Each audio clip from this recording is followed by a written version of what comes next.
Good morning, GFM parents. Today we would like to welcome you in our webinar for computational thinking. As we have recently concluded our computational thinking week with our Key Stage 3 students, I will be updating you on some of the background thinking and developments done during the week as well.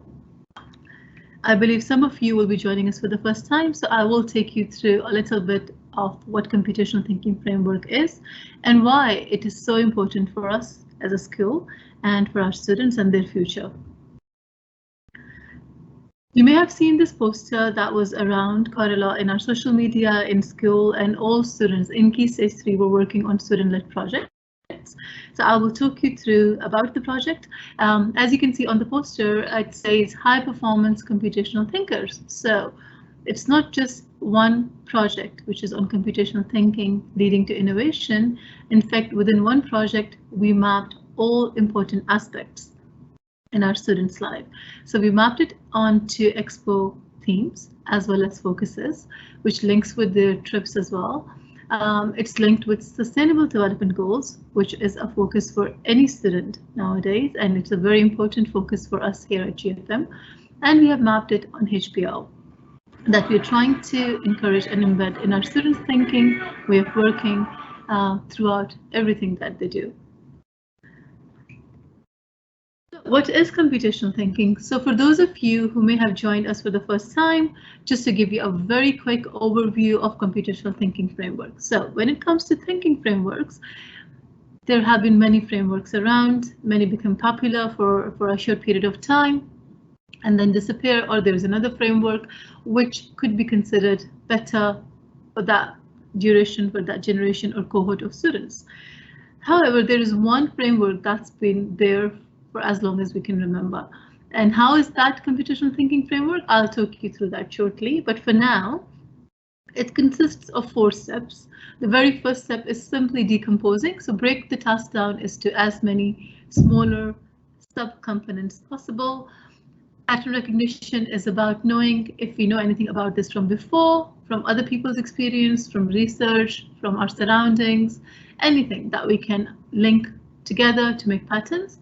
And finally, abstracting. We know we can only solve one problem effectively at a time. So then prioritizing and choosing the information that matters at that moment in time to solve that particular problem we want to solve.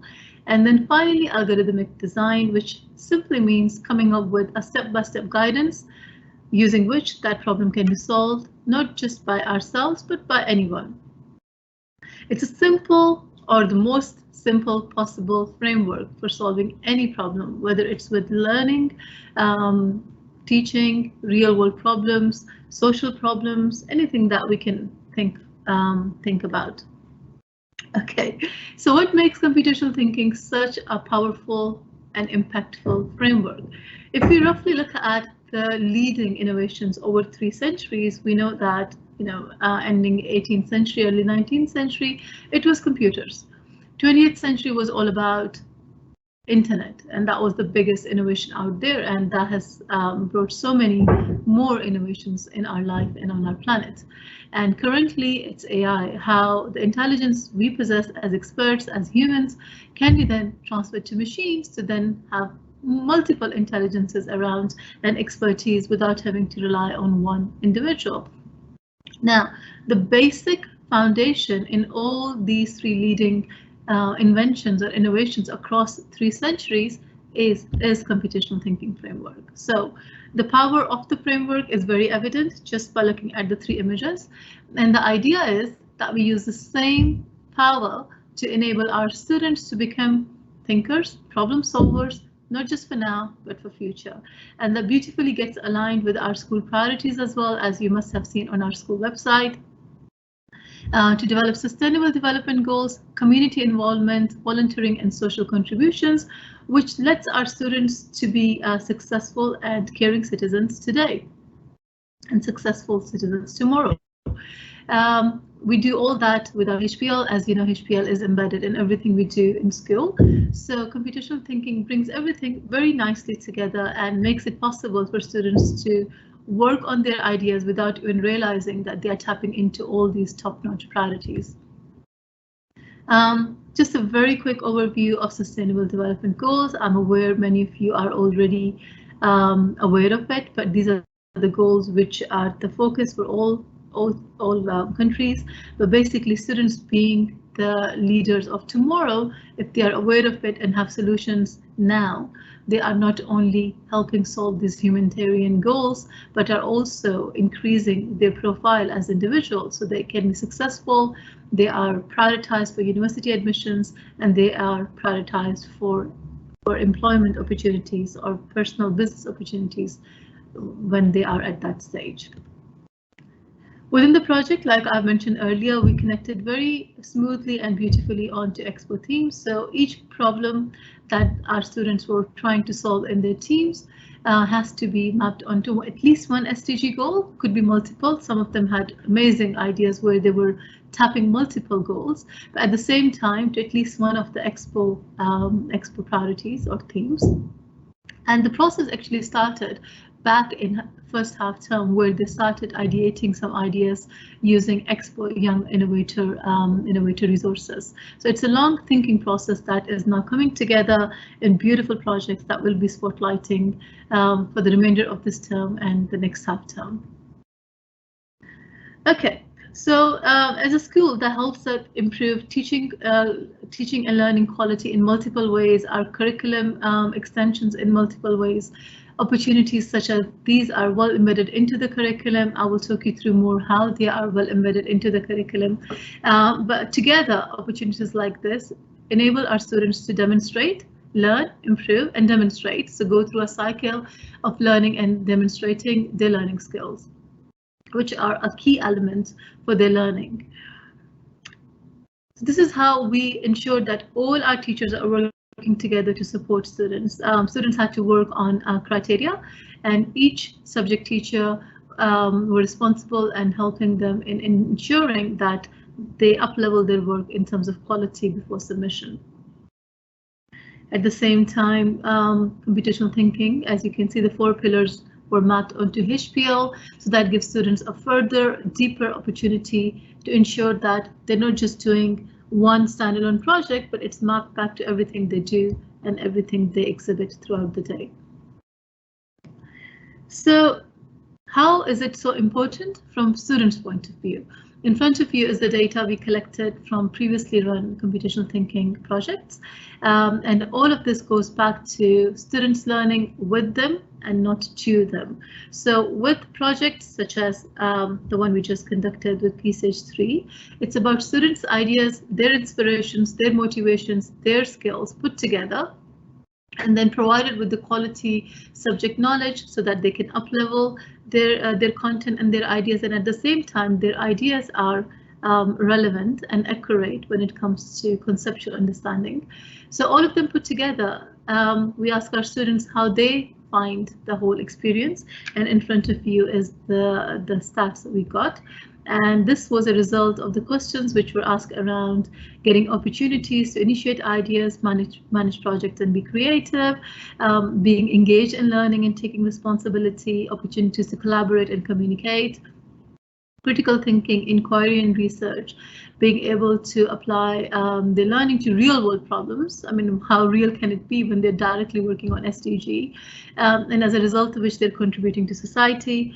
They are making connections to all areas of learning. So all areas of their learning were coming together, gelling together nicely, where knowledge in each area would result in uplifting the quality in another area. And as a result, they would have a quality overall product. And finally, I understand and apply computational thinking skills to solve problems in an easy manner.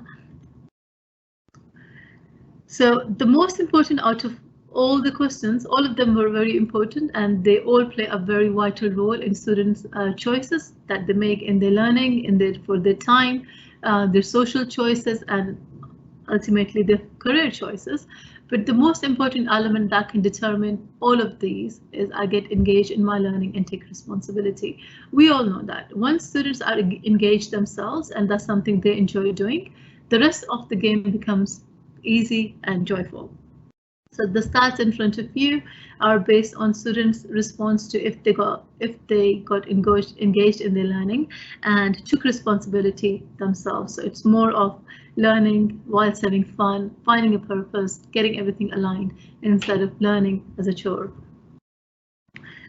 This is one of my favorite things to share with my parents. So one particular year group, parents then got together and gave their feedback.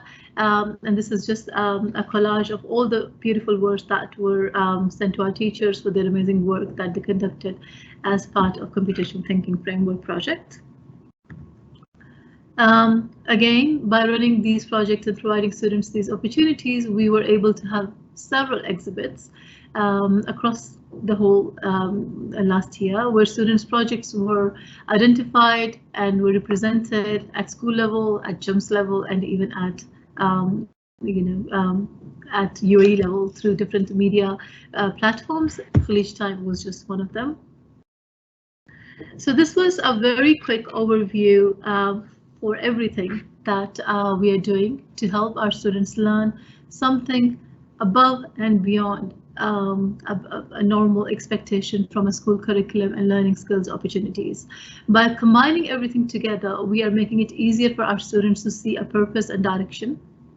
And then giving opportunities such as computational thinking skills, they are able to not only understand it from a theory point of view, but actually able to apply all those skills together, put them together, see where the gap is, improve their quality, approach teachers themselves, make it fully student-led project where they are the ones keen and driving the learning forward to ensure that the end product of their idea is impactful, which is a very important component. All of that is coming together through one very simple framework of computational thinking, which is just consisted of 4 components or 4 steps. In term 2, we are now focusing on our primary year groups, year 1 till year 6, where each year group will go through a half-term project which has already been mapped onto their theme using computational thinking frameworks. So providing all these opportunities to our primary students as well. Within FS, it's one of the concepts which is very much built in and embedded, and we touch base on every opportunity to ensure that the visibility and the opportunity is across the school. So we will be updating you a lot more on developments with our primary, how it's going this year, starting next term. But just before we conclude, and I'll take you to a highlight a video, I would like to say, I'm just going to pause for that announcement. Make today your best day ever. Okay, so just going back in terms of our Key Stage 3 project. So journey of celebrating our students' successes and unique abilities and ideas and innovation doesn't end here. We will be spotlighting many of these projects. The idea is that we will identify and spotlight at least 50 projects, and that gets aligned to celebrating 50 years of UAE. So keep watching this space. We will be highlighting many of the projects. Some of the projects are unique examples where students then went ahead, and that was prior to Computational Thinking Week in Key Stage 3. Some of our students went ahead and worked on one of their ideas pretty much themselves and secured help from the teachers where they needed. So it will also include those projects, but mainly we will highlight the best of the projects which came up and were submitted as part of Key Stage 3 Computational Thinking Framework. One key message that I would like to ensure here that it's not just about technology. So generally, when we think about computational thinking framework, and especially the images that you normally see, which with that term is a lot of computer equipment together, technology together. You would see zeros and ones, which makes it very technical. Computational thinking framework is not just technical and not just use of technology. It gets applied in all their subjects, in English, math, science, arts, music, languages, you name it, and it's there. And that's where we are focusing on right now, to gel all the subjects together so that students can see that it's actually one approach where they can improve their achievement and understanding in almost everything. So from this point, I'll take you to a lovely video compiled together, which gives you a bit more window into everything that we do with our students to provide them with the opportunities, guidance, and a framework to make them more innovative, creative, and responsible with their learning. So let's go ahead and watch the video.